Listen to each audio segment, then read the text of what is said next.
My sister had me babysitting her boys 20 hours a week for free, then guilt-tripped me with voice messages of them crying when I said no, so now she's disappeared completely and the kids are in foster care. Posted by you/pretend_mode_9494. I'm 29F, child-free by choice. My sister Carlene is 27F, has two boys ages 3.5 and 2. We live close to each other, and I've been in their lives since the beginning. We are each other's only family. We come from a broken and dysfunctional family. I love the boys, but they are a lot of work, especially on top of my own career in social work and my personal reasons for not wanting kids of my own. I watch them, help out, babysit probably 10 to 20 hours a week currently, and it's getting exhausting. The times I've been needed have slowly increased, and over the last 7-ish months it's been like this. At first it was Carlene looking for a part-time job, going to mandated courses to get unemployment, occasional movie nights with friends, etc., which I was okay with. Now I spend most of my free time at their house. Lately the cause has been that her best friend's mom is passing, and Carlene needs to be there. She's a single mom, and I get that it's hard, but recently I feel like she's using me, and I rarely see my fiancé as we both work shifts that change all the time. Sometimes when she's asked me to watch them and I've had some other plans, Carlene sends me a voice message of the boys crying, missing me, guilt-tripping me, saying it's such a shame I care more about myself than them. Telling me she would ask someone else if she had anyone else to ask. Saying really mean things about me being selfish for wanting to enjoy date night when she has to choose between her kids and her best friend's dying mom. I could handle if that's all it was, but now it's also affecting the next time we meet. When I get there, the house is a mess, there's nothing to eat, and they happen to have a day for a shower, bath, or Carlene casually mentions I need to put together a gym bag or something similar for them for the next day. These weird, extra things that are obviously revenge. The first time this happened I assumed she'd be grateful I helped where I could, but it wouldn't be an issue if I didn't have time to do everything. I was quickly proven wrong. Before she got home she casually asked if I had done the extra things, and when I hadn't, not all anyway, she suddenly had to stay a little later. This happened a few times, and I'm ashamed to admit it took me too long to understand what was happening. I was just glad she was updating me on her estimated arrival time, she usually never did that. Another thing she does for revenge, I feel like, could be my exhausted interpretation, is not prepare meals for the kids, or even leave money. When I go to the store she promises to pay me back, but, you guessed it, tries to guilt me into saying she doesn't have to pay. She's also not kept her word about some things she'd promised, saying she doesn't want to do things for me if I can't help her with the boys. The excuses and backtracking on stuff start immediately if I don't do exactly what she wants. The latest example, I asked to borrow a dress for a wedding because I didn't want to buy one, and we had always borrowed each other's clothes, and she agreed. 4 days before the wedding I couldn't show up as fast as she wanted on a short notice, so she said I could forget about borrowing the dress, she'd forgotten she'd need it herself. I had to panic buy one. Last month she promised to pick me up after leaving my car for some maintenance, and she didn't show up, I was stranded. Took her 2.5 hours to answer her phone and get there. She also had the audacity to huff and puff about how inconvenient it was she had to drive me. Sorry this is so long, but it's been mind-blowing writing this all down and seeing what I'm putting up with, I'm such a doormat. So yesterday I told her I couldn't come today when she called desperately needing me to watch the boys for the evening, and when she started her tirade of me being selfish I kind of just snapped. I told her to shut up and listen. If she thought I was that horrible of a human and so selfish, she had 2 options. Either stop relying on me so much and letting her kids be exposed to my selfishness, or I'll really start being selfish and will not watch them free of charge ever again, never do anything extra without being compensated. She hung up without saying anything. After I had stopped shaking, I hate confrontation as you can imagine, I started to really panic as I feel like I just lost my last remaining family member. My fiancé said it was long time coming and I should have stood up for myself ages ago, but he's biased as he loves me. I don't really have time for proper friends outside work colleagues, so I don't know who else to ask if I made the biggest mistake of my life. What if I don't see my nephews again? What if I had just done it a bit longer and she'd eased a bit? Am I the jerk for telling her to choose between my options? Edit to add, my 2 examples seem like I ask her or need her for stuff often, which I don't. The promises she breaks can be just as simple as having food for the boys for when I'm with them. The dress and leaving me without a ride are just specific events that were easier to explain, but I quickly realized it's not accurate. Additional information from up. Thanks for all the replies, there's been so many helpful ones already. I've tried to at least answer all questions. I just have to plan out the boundaries and then practice how to set them and maybe even write down answers for the rebuttals I know she'll have. For those worried about my fiancé, he's a quiet, steady rock for me. He's been somewhat enjoying his gaming time without me around, so I hope he hasn't suffered too much. I'll focus on communicating with him better too. We're getting married in summer of 26, so we'll have to focus on us. Update 1, 3 days later. A lot has happened. I'm trying to write concisely. During the first 24 hours after me telling her that ultimatum, I decided not to answer her calls or texts to let her cool down. She called 77 times, sent over 100 texts and voice messages. They're mostly just her calling me a horrible person who abandons her family.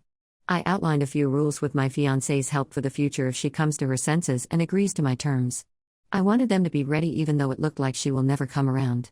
I had conditions like I could watch them up to 3 times in 2 weeks, not more than 4 hours at a time. Meals needed to be provided. No bath time or bedtime. I'm not spending any money. I got messages from an unknown number, fiancé says it's an app or something, saying how horrible of a sister I am because now they have to watch their mom die alone without Carlene there to comfort them. Based on the suspicions I had earlier and the language similarities, I think this was my sister pretending to be her friend.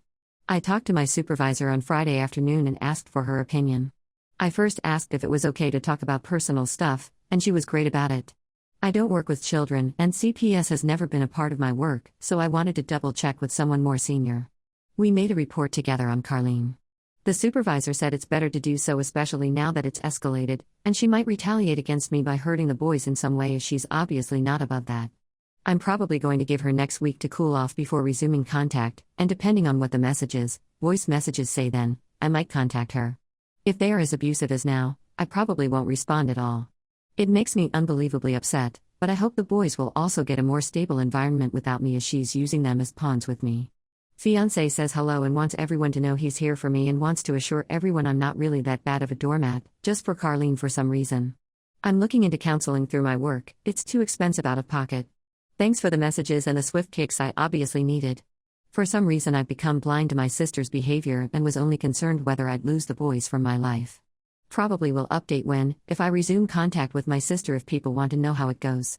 Additional information from Up. It's only Wednesday and I just blocked her. I don't understand when she sleeps. I've been getting messages, calls every 2 to 4 hours since last week. I'm crying because it feels like I'm shutting my nephews out, but this is exhausting. My fiancé has been checking the messages twice a day, making sure there's nothing important in between. I haven't read any of them. It's just her calling me names and cursing at this point, not even coherent sentences. Nothing on the CPS report yet. Update 2, 1 week later. Boring update, but my fiancé unblocked Carlene for a few hours to see if she was still messaging abusive stuff. She was. Nothing new there. CPS called and asked for more info, which I provided. They wanted to know specific dates and whether I had proof, and I sent them a lot of screenshots of messages with Carlene. I chose to make the report with my name on it as I felt like it added credibility. And it also kind of felt like a punishment for me to use my name, especially after waiting so long to make the report, meaning my sister could now also know for sure it was me who made the report and I'd face the consequences for it. I've had one Zoom appointment with a psychologist through my work. It's been great so far, and I already got homework on boundaries. Seems fast, but she said they're trained to move quickly as we are usually provided 5 visits, and there should be progress in that time. I haven't heard from Carlene or the kids other than the abusive messages. I'm ashamed to say I've driven by the house a couple of times just to see if everything looks normal, and it does. I had a talk with my fiancé after a commenter suggested the kids might need to be removed from Carlene and if we were planning on fostering, whatever if it came to that. We aren't. We don't want kids and have known that from the beginning. The day-to-day life as a family with kids sounds absolutely horrible, to be honest. There's nothing that appeals to us. We don't even want pets. We would become resentful and probably would lose ourselves in the process if we went there. I don't know how much there is to update after this, maybe if the contact resumes, but honestly I'm afraid to send her anything as she's just insulting me. I don't think she'd even really read what I wrote if I tried. Update 3, 4 days later. Today was my birthday. I'm 30, yay, and I just had an ordinary work day. When I got home my sister was waiting for me. Fiancé wasn't home yet. Carlene congratulated me and actually seemed normal at first, but when I couldn't behave like I normally would, attentive, asking how I could help her, etc., she got irritated. She said she'd known I never loved the boys and was only jealous I didn't have kids. I tried to make them love me more and then I'd falsify reports to CPS and get custody. I actually kind of laughed, it was so ridiculous. I told her I don't even want kids and wouldn't take hers even if they were offered. Might have been a cruel thing to say, but I'm just so tired.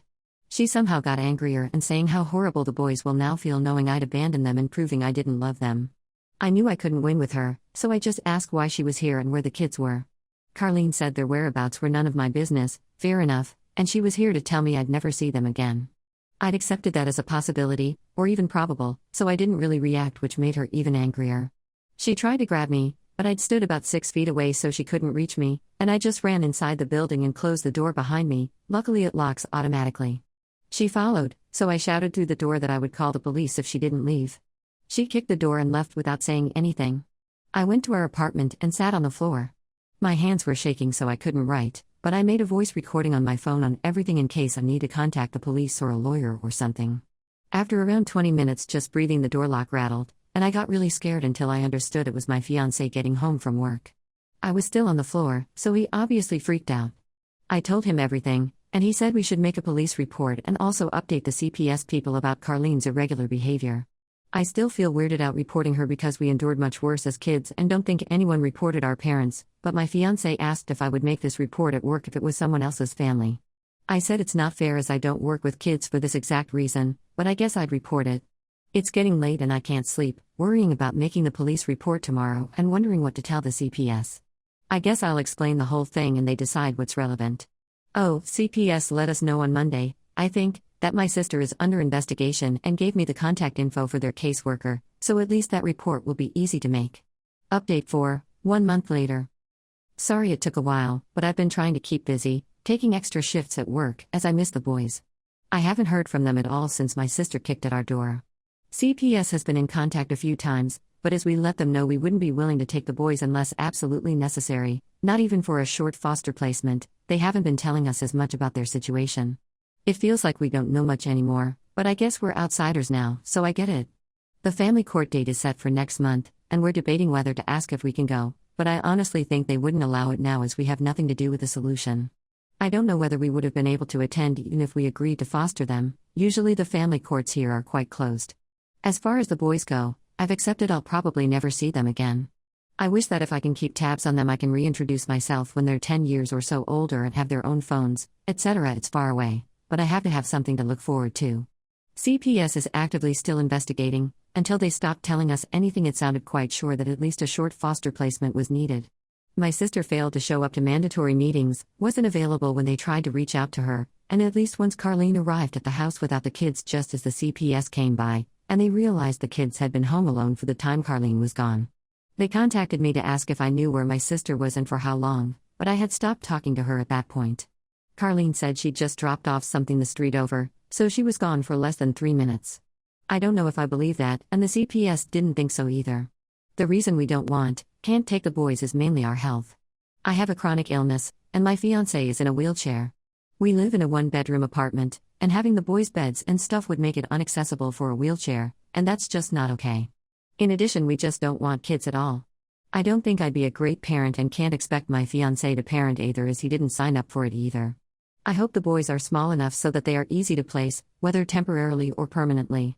It breaks my heart, but at the same time I just can't do it. Update 5 months later. I last updated in late March, not knowing how the custody proceedings would go in family court. They were planned for April. Apparently the first court date came and went without my sister there. She didn't notify them either, she just didn't show up. The next date was set for late July, and they issued fines if she didn't show up again, and sent a certified letter telling her that if she's not present, the case can still move forward. They wanted to make sure she wasn't just trying to delay things by staying away. The boys were placed together with the family, and they resumed contact with us and wanted us to meet them. They are now 4 and almost 3 years old. It had been several weeks, around 10, since we last met, so they were shy at the beginning, but I think at least the older one recognized us. They were timid and quiet, but I guess they haven't settled in yet. This family is planning on having them as long as needed, and I'm glad. They looked healthier, gained some weight and overall just better color of skin, etc. I hadn't even noticed they looked bad before, but now with the improvement the difference is clear. The July court date also came and went with no word from my sister, so then the court had to decide if they make the decisions without her and consider her as a parent who abandoned their kids, arrest and hold her until the next court date, or send another invitation to show up. To my knowledge we're still waiting on their decision. Apparently it's not common to have family court about custody issues with no legal guardians, parents present. Who knew? I just wish this was all over, obviously, but it's not my call to make, so I'm just focusing on building a relationship with the boys. I see them around once a week, either alone or with my fiancé. We could apply to see them without supervision, but have no need to. We understand the boys need to be protected as they have practically no one. We still think we did the right thing by not taking them in. Fiancé had a scary summer with pneumonia, and we wouldn't have been able to be with the boys. We're not allowed in the court per se, but as the boys' closest relative who keeps in touch, the CPS keeps us informed enough, especially now as the visitation with them resumed. I'm content with how the things are. I wish none of this happened, and I feel really guilty as it seems my sister's mental health was tolerable before I started to push back, and now she's unrecognizable. Not that I've seen her in months, but still. My fiancé said he thinks the breakdown was inevitable and just happened to happen now. Thanks for the well wishes and messages. Relevant comments. Commenter 1: Has anyone else in Ops' family heard from her sister? Ops' response: We have no family, all passed away, the rest assumed passed away or gone some other way. We last saw any of them when I started school. That's why it was on me to handle the situation. They could have easily disappeared as mom and 2 small kids. Commenter 2: Good to read the children got out of that situation. That's for the best. You did good. Do you know whether they tested your sister for drug use at all?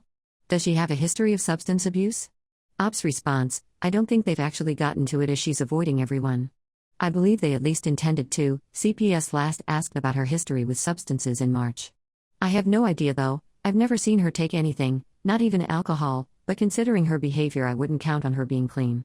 The erratic, angry, volatile person she's become in the last year is strange, although we were never really close and focused on logistics, the kids and their need of me. Commenter 3: You're doing the best you can in an incredibly hard situation, and it really shows. It's heartbreaking, but it sounds like the boys are in a safer, more stable place now, and that matters most. You're showing up for them consistently, and that means everything. You can't control your sister's choices, but you are helping her kids heal. That's something to be proud of. Ops' response: Thank you, this felt great to read. I feel like I could technically be doing much more, but I also know my limitations and failing them would just be unfair. Now they get a chance.